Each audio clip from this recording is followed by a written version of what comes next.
একদিন একটি বাঘ একটি গরুর উপরে আক্রমণ করলো। সেই গরুটি প্রাণে বাঁচার জন্য তার সমস্ত শক্তি একত্রিত করে দৌড়াতে থাকলো। দৌড়ানোর এক পর্যায়ে গরুটি একটি পুকুরের মধ্যে লাফ দিল।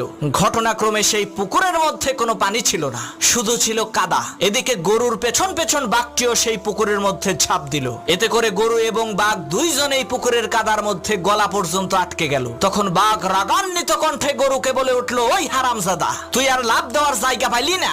তুই ডাঙ্গায় থাকলে তোকে না হয় একটু মজা করে খাইতাম, কিন্তু এখন তো তুইও মরবি, আমাকেও মারবি। তখন গরু বলল, বাঘ ভাই, তোমার কি কোনো মালিক আছে নাকি? তখন বাঘ বলল, আরে আহাম্মক, আমি হচ্ছি বনের রাজা, আমার মালিক হবে কে? তখন গরু বলল, বাঘ ভাই শোনো, তোমার মালিক না থাকলেও আমার কিন্তু মালিক আছে।